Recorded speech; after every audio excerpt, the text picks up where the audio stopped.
All right. Hopefully you guys can hear me okay. My name is Brendan Lowe, creator and founder of Jazz Piano School, but just go ahead and type in the chat if you can hear me okay, because something was a little different this time when I was setting up the live stream. Something's always different every single time, but just let me know.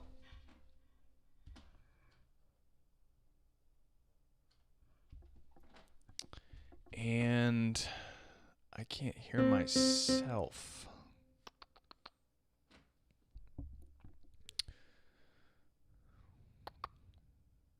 I'm pretty sure you guys can't hear me, but if you can't, just let me know, because it could be on my side.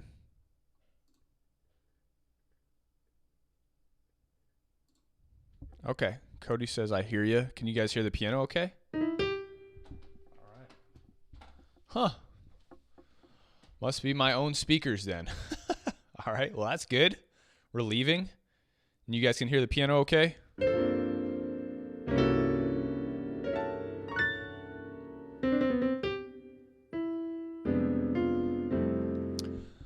Okay, cool. Well, I'm going to get started here. So thank you guys so much for being here on a Saturday afternoon, morning, wherever you guys are tuning in from. My name is Brendan Lowe, creator and founder of Jazz Piano School. And essentially, what I want to be talking about today is the act of spontaneity, mastering spontaneity and being spontaneous in jazz, right? Because that's truly what we're looking to do, is make these acts and decisions, right, on the spot and have them flow through us naturally. So if you were here with me in the first live stream, I was going over theoretical concepts. So tools, concepts, how to work at different concepts, the understanding of them. On the second live stream, we went into practicing those concepts. So how to practice everything, right? How to work on everything. Once we understood something, how do we start to work on it and get it under our fingers? And now in this third live stream, we are at working on the improvisation building block of this process that I'm working through. And again, when I say improvisation, I don't mean just right-hand lines. I mean the process of using these tools in a spontaneous way in our playing. So how do we do that? Before I go to the piano, I just want to create an analogy to get your guys all your minds in the right place. So essentially, when we think about spontaneous actions, right? Any sort of spontaneous action that we do, the way these things are worked on is not magic, right? So playing jazz can feel very magical, like very just like mystical, and like you need some sort of pill, or you need to be like touched, or like just have some gift, right? Because when you hear these lines and all these chords and things like that, it's like, how is this even like they're creating this in the moment? And, you know, when you tell non-jazz goers that like jazz, you know, but they just don't understand it, they have a hard time believing this. Like, no, that can't be made up, right? How is this person making all that stuff up? And again, it's not magic, right? Doing things on the piano, any sort of voicings, lines,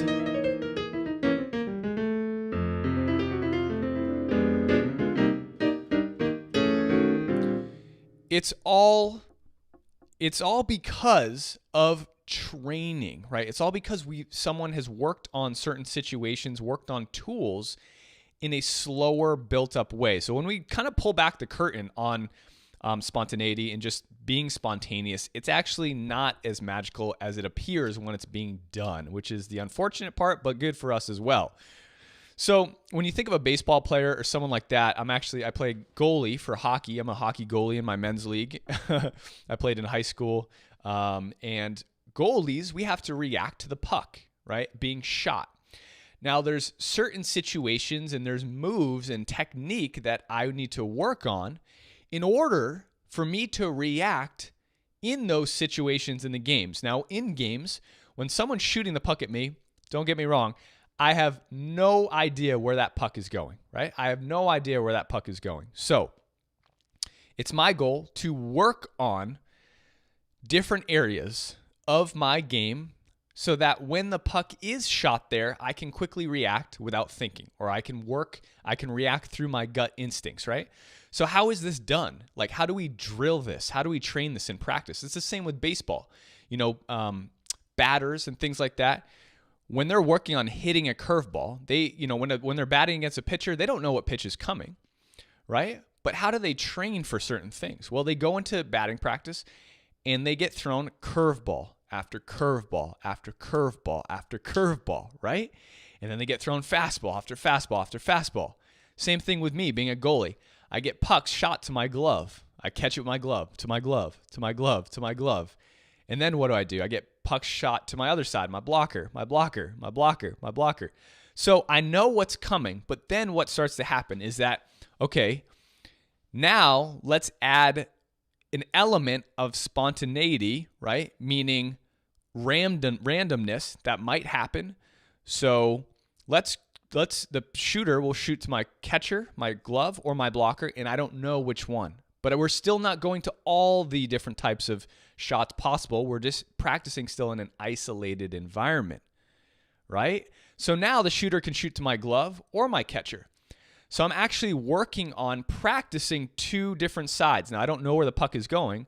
So there is an element of randomness, like of me acting out of natural habit and technique because I don't know where it's going. Same with batter. The pitcher may throw either a curveball or a fastball. They're not going to throw a slider. They're not going to throw a changeup. They're not going to throw a two-seam fastball.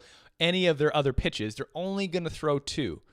So now we're starting to work on looking and feeling what it's like to choose, to make a decision, to have to act in the process, right?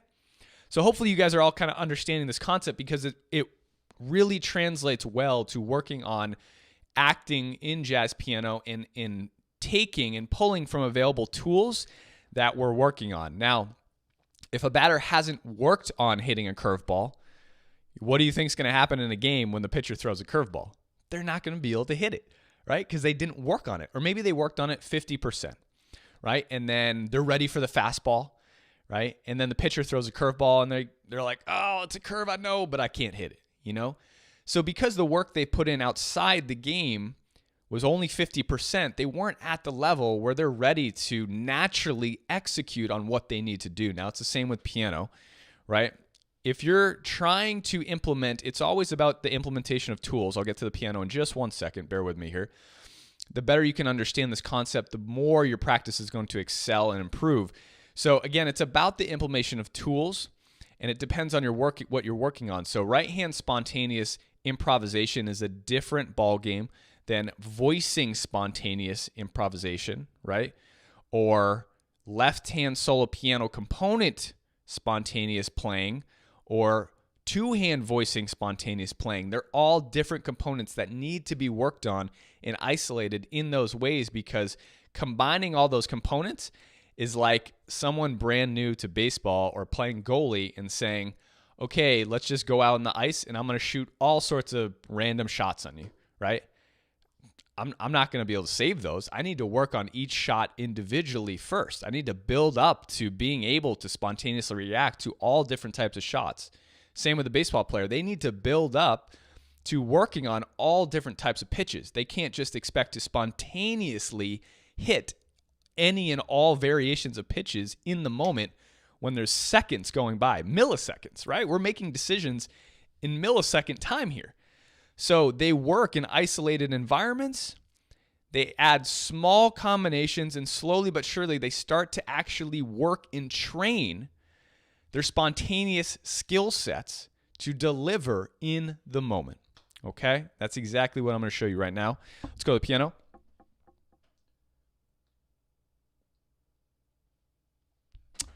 All right, I'm going to start with right-hand improvisational lines because usually that's the biggest thing that people get hung up with. I know I did. I still do. I mean, to this day, I will trip myself up, and that happens because we're creating spontaneous lines in our right hand, and that's what improvisation is. So let's say that there's different types of components to working on improv. Let me just give you an example. If you get to, a lot of people, a lot of students will get to a 2-5-1, right? And they know something in the key of F. So anytime they get to this 2-5-1, let's say just in a key of F, they're going to play this line.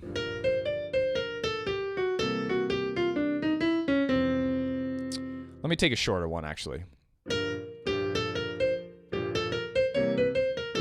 let's just do that. So a chord every 2 measures, right? So we have G minor, C7, F major 7, right? So let's say you know a line or a lick, whatever you want to call it, in the key of F, and it's that. And every time that 2-5-1 comes up, you play that line, right? So clearly, you're good. Like, you're solid on that spontaneous decision. But you want to think about this as one tool. Like, this is one thing you can do, right? One element. So how do we start to build in other elements of improv over this 2-5-1, right? And again, the harmonic structure is simply that. It's just a 2-5-1, right? It's not bound or tied to this line that you're playing. Essentially, we are the ones tying this lick to that line. So we need to break out of that habit.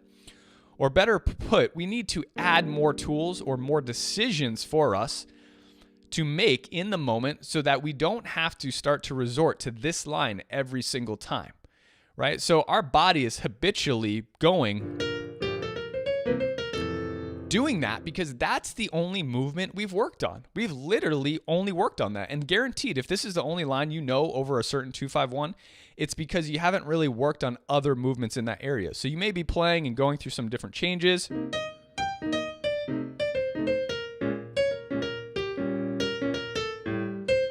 it comes. And then you're like burning this line over this 1-2-5-1, right? I hear this all the time. It happens very, very often. So here's the process to adding more elements to your spontaneous decision-making process, right? And again, we're adding new movement. So what we need to do is we need to start developing certain relationships with other areas of this particular 2-5-1. Right? And I used to do this so slowly over and over and over again. And you have to start slow. I'm going to start on the same note, but I'm going to use a different direction. I'm going to do something else. So instead of going up, let's try and go down. Let's say this is our movement. Now I'm literally creating another option. This is going to be option number 2. I'm literally creating another option number 2, for me to put into my tool bag, all right, for me to use later. And I'm going through the process of working on this. Let's say that's what option number 2 is. Okay, I've developed, it's not the best line, but let's do that. I like that better, okay? Approaching the 3rd, going down to the flat 9, kind of a half step above approach with the flat 9 down into the root, and then just diatonic down to the 3rd, right? Now, there's a systematic process to start to work with this particular line. The first thing we want to do is we just want to get it under our fingers, right? We just want to get it under our fingers. We also want to analyze the components of what's happening here. So we're starting on the root, going to the 3rd, flat 9, down to the 1, and then just diatonic down the F major scale to the 3rd of our F major 7. After I'm good, right, and I'm going to practice this in different areas of the piano without time, without pressure. So I'm going to take it up here. You'd be surprised what affects your spontaneous decision in the moment. Like changing registers may screw you up. Changing your left hand may screw you up. So you want to practice as many different spontaneous elements as possible, right? Practice just playing bass notes. I'm not playing time yet. I'm just changing the way I feel, the mood, the atmosphere, the register, as many variables as possible. Let's change my left hand voicing here. Whoops. Again, I'm changing as many elements as possible. Let's go down here.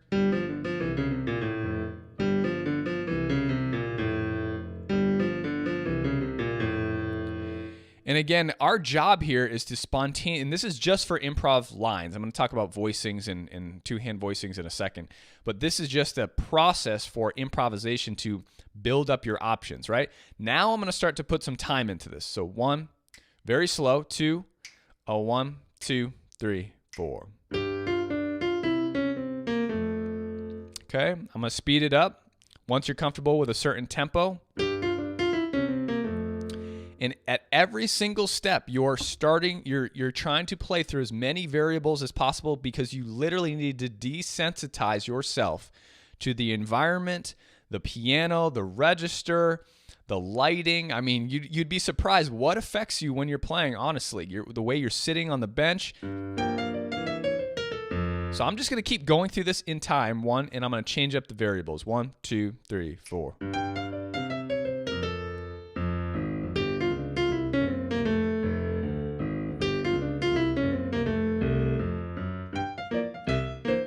Oh, see, that one screwed me up.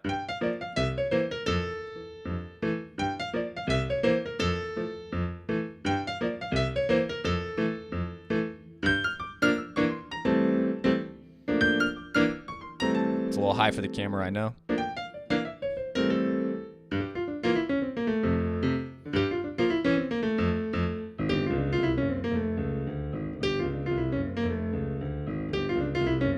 Okay, so on and so forth. Go through as many different ways as you possibly can to desensitize yourself to all the different variables and environments of how you could possibly play that line, right? And we're adding this option in. So what we're doing right now is the environment is still isolated. You always have to think about your practice environment. What type of practice environment am I working on this in? This is an isolated environment, meaning isolated, the 2-5-1 progression, you're just playing it over this 2-5-1. So our goal is to get this to a point where we can spontaneously act and get this line happening in the moment, spontaneously, get like a curveball or a fastball or any sort of shot, right? Because we need to make that option. And so now we're still in an isolated environment. I'm going to throw in my own kind of different environment. So I'm going to start to solo, okay, from a different chord now, just one chord, and I'm going to repeat it. So why don't I come from let's say I'm coming from a D7. So I'm going to come from this, let's do D minor 7. I'm going to solo over my D7 and then move into the line I'm working on right after. Now I'm reverting back to no time.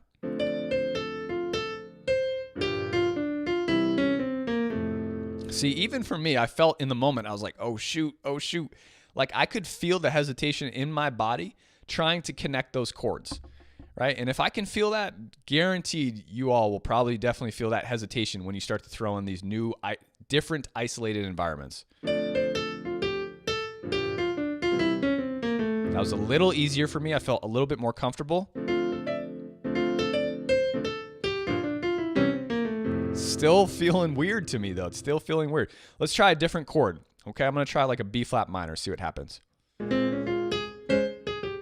So there we go, right? So now I screwed up. Let's go a little bit slower.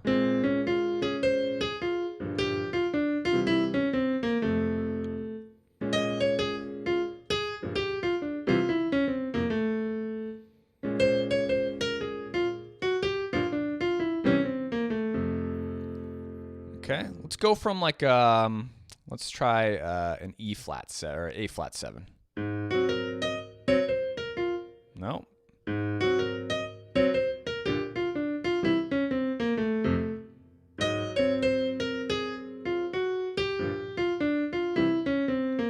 This is the practicing process of working out the kinks, working out the environments that are going to screw up your spontaneous and natural flow of improvisation, right? And now, I'm not saying we're going to build like hundreds of different options through this, although you can, and that is a good way after you get to a certain level. There's a lot of different improvisational exercises that go along with this, but this is just one kind of example of doing this. So let's say we work on that. All right, so we want to really bring this into completely out of our element, completely out of our box now, right? So I'm going to try and screw myself up, essentially. And what I want to do is actually, let me take a step back. The next step you want to do really is start to bring in the first line that you know. And now we've just worked on a different pitch, right? A fastball, let's say. Okay, when we get to that spot now, we're going to have the option between option 1, fastball, or curveball to play, right? And it's going to be up to us in that split decision, in that split moment, to make a decision on which one we want to use, right? So I'm going to come from my D minor again, but I'm not going to play anything. I'm just going to count. So I'm going to go 1, 2, 3, 4. 1, 2, 3, 4. And I'm going to keep switching back and forth. And so I'm going to keep switching between option 1 and option 2. Now, I don't always have to switch back and forth. I can play option 1 twice, and then option 2 twice, and then option 1 once, and then option 2 3 times. The decision in that moment is completely up to you. You're actually working on training your brain, training your mind to practice the act of spontaneity, right? You're literally working on creating and getting rid of the uncomfortable feeling of you having to kind of like choose an option, or it's just going to come naturally at some point, but this is the process. 1, 2, 3, 4. Start on a different chord though. 4 now, and then move into your new, where that decision-making process is going to happen. 1, 2, 3, 4. Okay, 1, 2, 3, 4. 1, 2, 3, 4. Now, I'll tell you right now, moving from the line that I was more comfortable with, because I created this one, and going to that second line, I felt my body tense up. And you'll feel this. And your goal is to let everything be as natural as possible. If you feel yourself being like, oh, shoot, I'm going to try and pull this off. Did it come out right? You want to get past that point. You want to work on it till it doesn't feel like that in your body, in your soul, where you're like struggling and hesitant and fearful. You need to get rid of all of that, okay? 1, 2, 3, 4. 1, 2, 3, 4.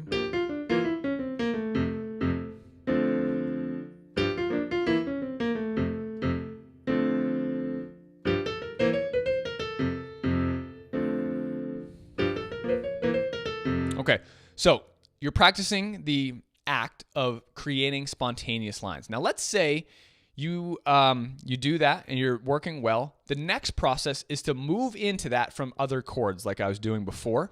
But now we are choosing option. Whereas before I was soloing on other chords like A flat. And the only option I had was to work on the new line I was creating. But now when I move into that spot, I'm going to have both of those options available. So I want to do this slowly. I'm going to solo over one other chord for now. And then on that spot, I'm going to have the option. Let's start with A flat 7. And then I'll repeat it.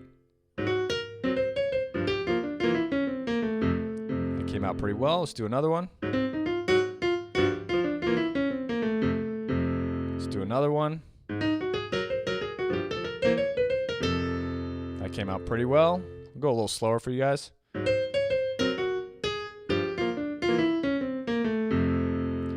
So I'm soloing and then getting to the spot and practicing the act of making a decision and having whatever I want to play come out in me naturally, right? So now we want to start to back this up, because guaranteed 1 bar leading into this is a certain thing, 2 bars is a certain thing, 4 bars is a certain thing, and even 8 bars, right? If you're playing 8 bars of chords and then coming to a chord, you want that process to be flowing too. So let's do a couple 2-5-1s. Let's do C minor. Let's just go down in half steps. So I'll do C minor 7 to F7, B minor 7, E7. We'll just build on the half steps. So we'll go A minor 7, D7, A flat minor 7, D flat 7, and then into my G. And on my G minor, this is where I'm going to choose my line, right? So I'm going to do A minor.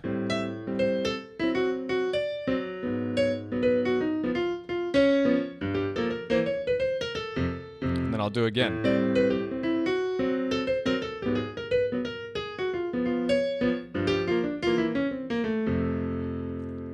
Okay. Let me go up another one, and I'll do 2 beats per chord now.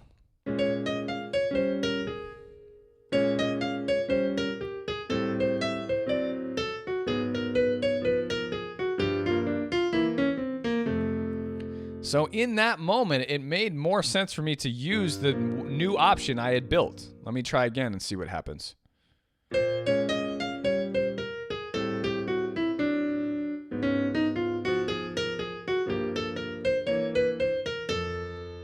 Okay, I used the other option. So now it's starting to feel pretty comfortable for me. I didn't feel hesitation in my body. I wasn't feeling fearful. It's starting to feel really comfortable for me to use either option, right? Starting on this note of G, okay? So this is going to be the process. Once you start to move into, actually flowing, like this is just a demonstration, obviously, of creating more options for the note G. And then we get into like a whole, I know a lot of you may be asking, well, how do we start to get into spontaneous action around other notes or other 2-5-1s? Well, the process is really the same, and it kind of integrates into an improvisational process, meaning if I'm playing over G minor, I want to build a relationship with the different areas of this chord and the connections that work with this going into C7. Now, you need to remember, most tunes are 5-1s and 2-5-1s. So if you're practicing over your 5-1, your 2-5, or your 5-1, or your 2-5-1, you're going to be really prepared for 99% of tunes. Now, yes, are there other progressions? Sure, there's 1, 4, 3, 6, but 3, 6 is just a 2-5, right? And then 2-5-1. Most harmonic relationships in jazz are either 5-1s, 2-5s, or 2-5-1s. So if you're practicing over those isolated environments, you're going to be very well prepared. So let me just show you a quick demonstration, then we'll move to voicings here. If I'm starting to develop a relationship in a different area of the G chord, right? So now I was working on the root. Let's go to the B flat, the third. All your improv, if you're working through my improvisation playbook that's being released on Black Friday, or any of the improvisational courses that I release, I'm going to be releasing a new improv specialty course. All of your improv should be around chord tones in some way, because your chord tones are the anchor. And I was kind of demonstrating this before. Even if you're working on bebop approach notes, those chord tones are very, very important.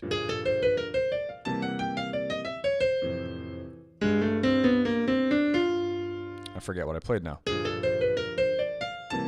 Yeah.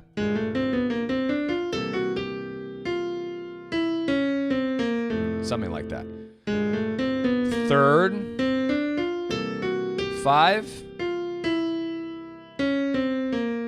to the 3, right? So the target chord tones here are very, very important. So chord tones, no matter how advanced you are going to be extremely important for spontaneity and working on your spontaneous and natural flow of your improvisation. So we go to the third over here, right? And let's say you don't have any movements. Let's say you're kind of brand new to this, or you don't really have any language, underneath your hands, so you don't really know what to play. That's okay. Start to work on movements that connect the chord tones up and down like that. That's an option now. Let's say you like that. You want to start to work on that in the same systematic process I just taught you for the first 27 minutes, right? I know it sounds simple, but you're going to practice that in different variations now, different variables. See, I went too fast. My hand resorted to something else that habitually comes out in my playing. I wasn't, there was a motor skill, a function in my hand that wanted to make this jump, and it came out because I started practicing too fast. That's exactly what you need to practice and work on so that other things can start to come out.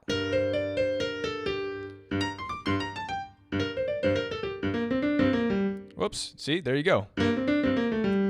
And then obviously you can start to get into other keys. And then after you're good with that, you start to work on the connections to the new chords, right? Maybe it's that.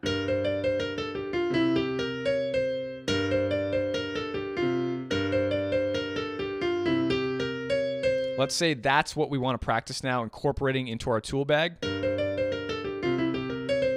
We're going to start to work on that in all different environments as much as possible. Again, practicing and drilling that over and over and over, taking out the uncomfortable situations in the variables as much as possible so that when it does come time for implementation into a tune, when we get to that spot, it's going to feel so natural that it's going to flow through us into that chord change. Now remember, don't hang yourself up with the tune. The tunes are just chords, right? They're just chords. Like, people get stumped by tunes, but you need to remember tunes are just not random, but assigned chord changes, right? So if you see a G minor in one tune and you see that same G minor in the next, it's the same G minor, right? For the most part. Okay.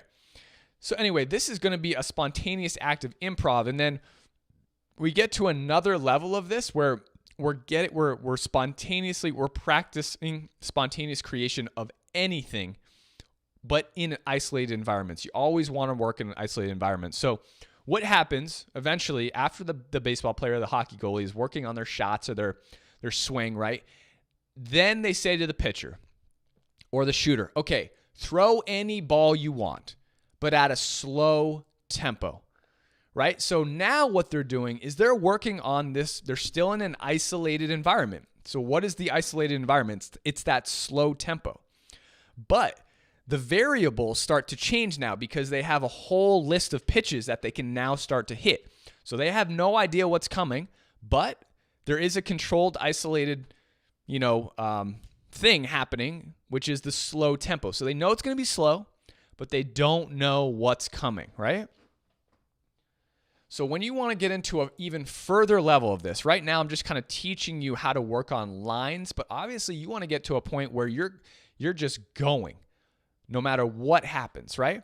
So the process to work on this is to, again, slow it down, use fundamental improvisation principles that I teach in a systematic way, right? Meaning chord tones, the glue notes between the chord tones, any tools you may be working on like reharms, altered scale, half whole, musicality, textures, right?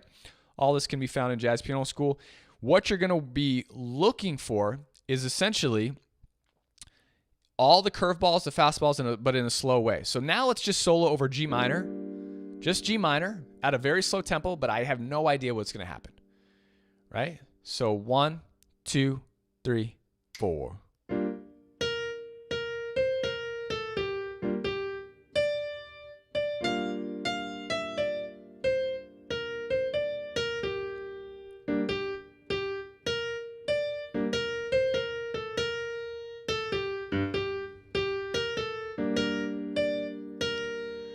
Now, a lot of you may be thinking, okay, well, that's, it doesn't sound like jazz. It sounds like a beginner kind of toying out notes, right? It does.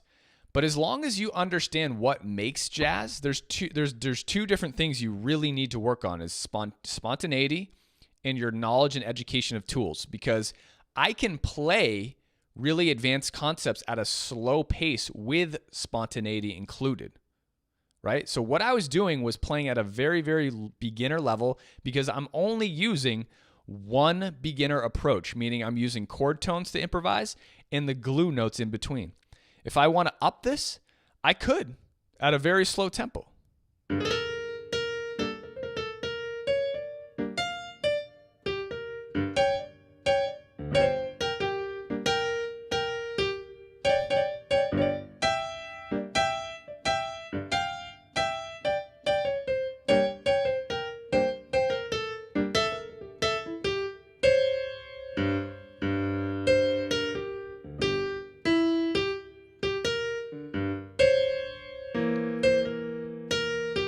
So, for example, that solo sounded way different. I was still spontaneously creating and working on my spontaneous improvisation, but the difference there being I was adding in so many more improvisational tools and steps that need to be worked on in a systematic order, meaning I was adding in blues scale elements, I was adding in rhythmic elements, I was adding in reharm elements, I was adding in so many, textures, musicality, motifs, thematic development, right? I was adding in so many different elements that it actually started to sound like jazz, right? But you want to start to work on these two levers, right, in different levels of your education. So let's say you only know your chord tones and your glue notes. Now, when I say glue notes, I've been saying this because people start to freak out when I say the word mode, right? A lot of students.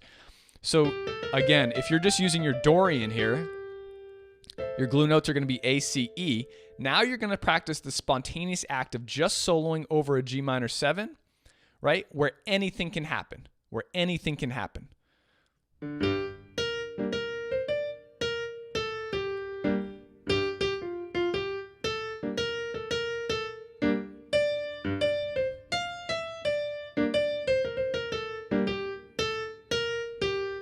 Now, even this little ornament here, right? The triplet, triplet, triplet, even that, like that's a step up from not using rhythmic motifs. So there's lots of different layers and levels that start to increase the sound of your improvisation.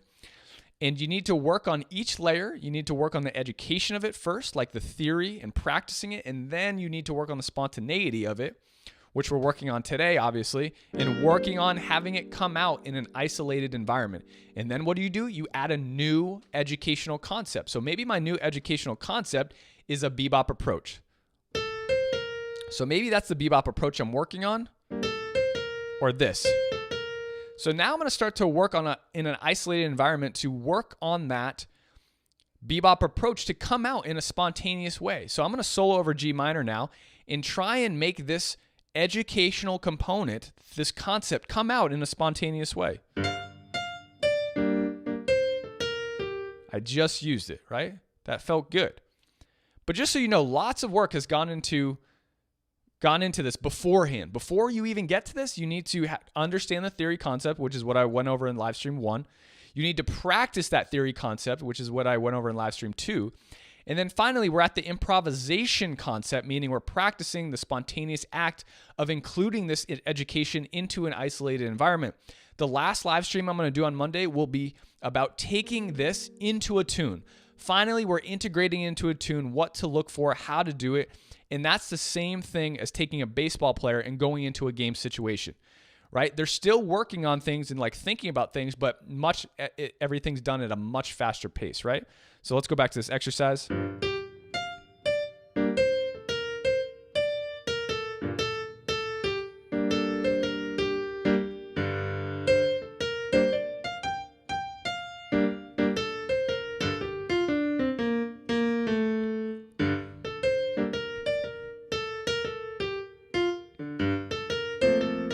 So let's go to a higher level. Let's jump up a lot. Okay, so this is very beginnerish, very basic. I'm practicing the movement, right, of this. Let's say we're working on something like a tritone substitution, right? So my tritone substitution is a reharm educational tool that you would need to learn, practice, and then finally start to work on in an isolated, spontaneous environment, which I'm going to be doing right now. So now I'm going to have the option of playing C, or I'm going to have the option of playing my tritone, which is F sharp.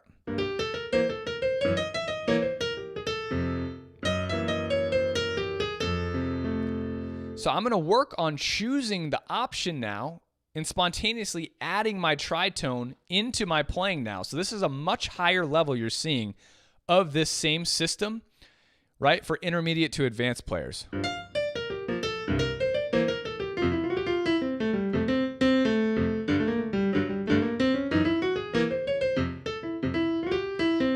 So what did I do first? I used the Mixolydian scale first. I don't remember what I played, excuse me. Something like... And then the second time, I did that. And again, even with this rhythmic trill here, an ornamental thing, that is another, again, yet another layer of improved abilities to emphasize your sound and make your improvisation better. Tritone.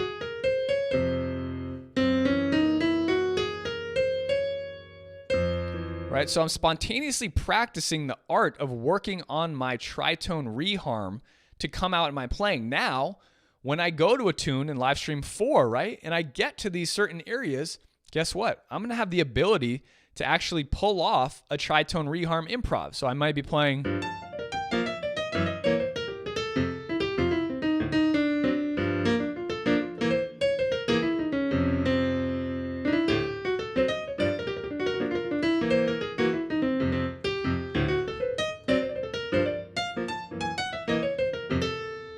however it is that you want to do it, right?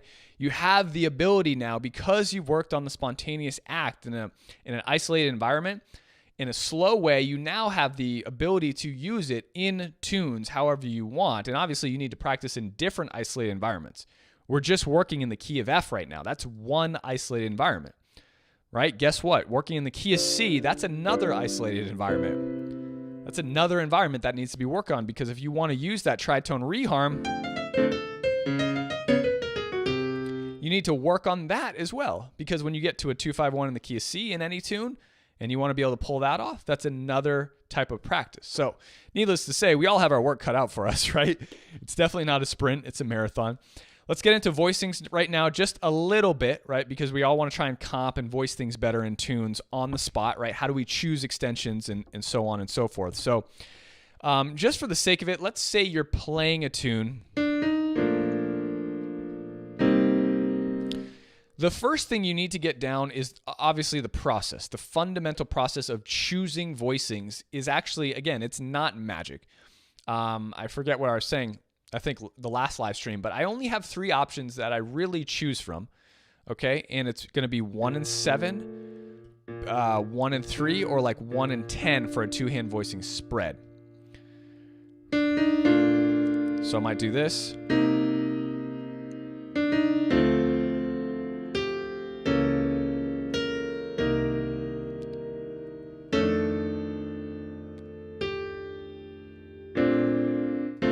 Let's go with that.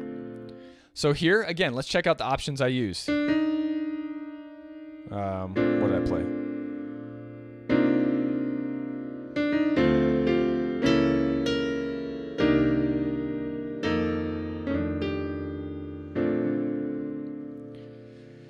So option 1, 1 and 7. Option 2 for the next chord, 1 and 7, right? 1 and 10, 1 and 10, 1 and 10, 1 and 7, 1 and 3. So my left hand is always doing, like literally always, there's no magic to it. It's using one of those options. And if it's not using one of those options, then my right hand is playing the whole voicing itself, with my left hand plays the bass note. It might be like this if I want to play a low end bass note down here to get some lush sound. Like this.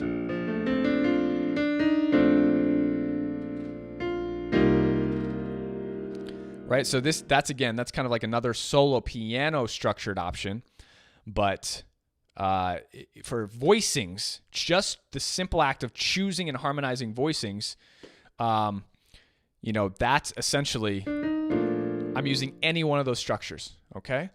So when you break it down, if I am choosing one of those structures and you know my 2-handed voicing building system, you're gonna know that your right hand has to take the missing shell. So my right hand has to take this third here if I'm gonna do that. So when I was playing the melody of My Romance, I have to do this. Then I have to do this. I have to get both of those shells in there. When my left hand did this, I had to get this C in here, right? I have to get both shells in somehow with the bass note to voice stuff, right? So if I know my left hand's taking one shell, my right hand's gonna pick up that shell. So that's what you need to practice, right? Now, you need to isolate that and practice the spontaneous act of choosing your option first before even adding in chord tones and extensions. You just need to get used to practicing the spontaneous act of choosing any of those options, because I could have done this. I could have chosen 1 and 3 here, right? And in some situations, you only have a couple options. Like I couldn't do 1 and 10 here because I need my 7 here, so I have to play my 7. So I'm just going to go through tunes and 2-5-1s and just practice the spontaneous act of choosing different options. So I just did 1 and 7 and 3 here, and then went to 1 and 3 and 7, and then 1 and 7 and 3. Now I'm going to choose a different option. So maybe I'll do this.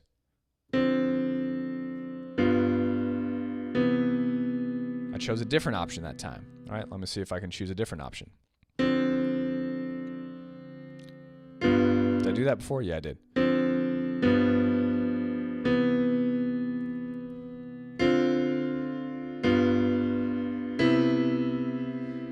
So I'm spontaneously switching and choosing my different options, right? And getting used to that. Now, once you've kind of worked on that spontaneous, isolated practice environment, then we start to work up to adding in colors and extensions. Now I start to give myself new variables, just like the pitcher or the baseball player said, okay, now, pitcher, you can throw Chris Sale, right? I'm from Boston. Chris Sale, you can throw a slider now, right? Or your four-seam fastball. So you're going to throw another variable into your practicing now to start to tweak things up and get used to working on the spontaneous act of practicing this. So now I can start to throw in chord tones. Let's say we can now play chord tones. So now I'm going to practice this, but I'm going to throw in other chord tones at will. So I still got my structures here.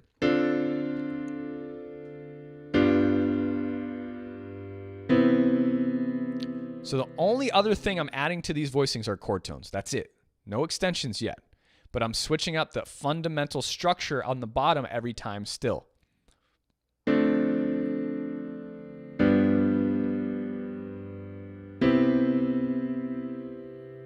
And again, you're just kind of getting used to this process. It's hard for me to just play chord tones, honestly, without throwing in the extensions. This is good practice. So now that you're comfortable just adding in chord tones, right, at will. So you're adding in chord tones at will. And even that, I mean, if that's difficult, you can break that down systematically as far as you want. You could choose to only add in roots to your structure and practice that variable if you wanted to. Right? If you're struggling with this, only add in roots to your chord. So let's say this is the structure you choose, only add in the root. On the G7, only add in the root. On the C7, only add in the root. So you're only throwing in a microscopic variable to start to work on your spontaneous practice, right? And then add the fifth, right? So, okay, so let's bump it up to all extensions now. So now, at the heart of this, I can choose to add in all my extensions, any extensions I want. But you could let's just say the nines, actually. Let's throw in the nines and chord tones. So now I can choose at will whether or not to add in nines or chord tones. Here we go.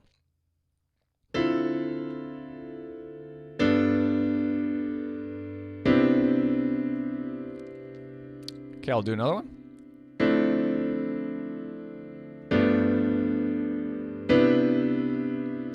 So now these chords start to come alive a little bit, right? Because you're hearing that nine. Hopefully you're hearing it's a little brighter, right? That one extension, that one color that the painter's using, that the jazz artist is using, is starting to bring the sound alive a little bit. Okay, let me throw in the 11s now. So on a minor chord, I can use 9 and 11. On a dominant chord, I can use 9 or sharp 11. You got to remember the natural 11 is a sus. So sharp 11, and on the major, I can use 9 and sharp 11 as well. Here we go. And I can pick and choose now. I don't have to. I can still pick and choose, right? And again, at the underlying foundation, I'm just using the 3 structures I taught you in the very beginning of this. That's how we've built up in a systematic process to working on this, right? So here we go. Ooh, I love that already to begin with.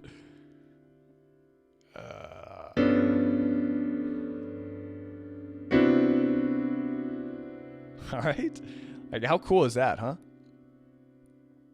I like that one better last time that I chose, but that's okay.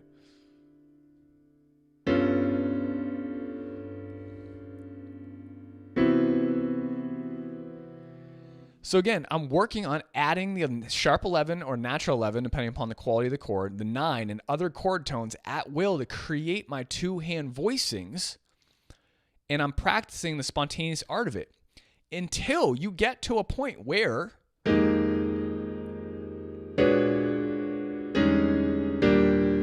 right, you're creating these voicings off the cuff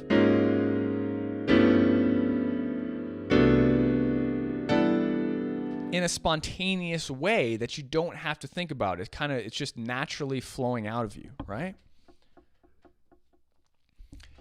So just to wrap things up here, again, the act of spontaneous jazz piano playing, you need to remember, is not magic. It's not magic. It requires lots of effort, and it requires lots of isolated practice with small variables, meaning small stepping stones of educational pieces that you're adding into your spontaneous practice. So, and again, you can't just expect to throw yourself into an environment and just have everything spontaneously come out. Like, again, imagine a baseball player just throwing themselves into an environment where the pitcher, as a beginner, the pitcher's throwing any pitch. They're going to be taking their time. They're going to work individually at every single thing. So you need to work individually at the spontaneous act of just spontaneously playing voicings. In based on that level, what level you're at. Maybe you're just at a level of playing root position. Maybe you're just at the level of playing rootless voicings. So at each level that you're at, you want to practice the spontaneous act of playing your educational piece, your theory component, in a spontaneous way for whatever level you're at in an isolated environment. Start to change the isolated environment, meaning start to practice 5-1 or start to practice just one chord. If that's, if you're practicing a line, if it's a voicing, you can practice over that one chord, start to increase the environment, practice over 2 chords, 3 chords, practice without time, with time, always in that order. And then finally, after you've gotten comfortable with lots of different scenarios and situations, you're going to put yourself to the test. And that's what I'm going to be going over Monday in the live stream, is taking what we've been working on of knowing and understanding educational theoretical components, practicing them, just meaning getting them under our fingers. And then today we worked on spontaneously working on them. And then finally, the true test is how do we start to actually put the things we know into a tune so that we're playing tunes and it's coming alive with what we've worked on. And again, that's similar to athletes going into game situations and trying to see, like testing out, like, is my work paying off? Am I hitting home runs? Is my batting average going up, right? And for a goalie, am I making saves, right? I worked on my glove, in a game when a shooter shoots there. Did I make the save? Did I not? Why or why not? Right? Then we start to analyze, well, what needs more work? Okay? And that's what I'm going to start to go over. It's kind of like the analyzation process and the integration process of starting to put this into tunes, because the final step is just the tune thing. And that's where we start to kind of just like think about what we need to tweak or work on. But again, all the work is done essentially up until that point. The last process on Monday is going to be the most fun, integration into tunes. So that's going to be really, really great. I'll see you there. It's going to be at 10:30 a.m. again. All of these are on the YouTube channel, by the way. So if you want to go to jazzpianoschool.com on YouTube, you can see the live streams. They're recorded. And thank you all so much for being here. Howard, Cody, Victor. Hey, Victor. Kevin, I haven't seen you in a while. Kevin, thanks so much. Kevin, I saw a couple of your comments in the Facebook members group. Thank you so much. I mean, your comments are amazing. I am super busy. Bijan's in there, but I do see them and I try and like them, but just wanted to let you know you had a really nice comment. I appreciate you appreciating Jazz Piano School in our community. So that's really nice. Raphael, Ed, Howard. So thank you all so much for being here. If there's any non-Jazz Piano School members on here, we are releasing new playbooks. All the members will get access to the playbooks on Black Friday as well. If you're a monthly member, you'll get the opportunity to actually upgrade to Lifetime Elite as well. And if you're not a member, you'll have options to join us and get the solutions and systems I'm teaching you that are inside Jazz Piano School. We're constantly upgrading. I'm always constantly upgrading Jazz Piano School. So hope you guys had a fun time. No problem, Cody. Thanks so much, man.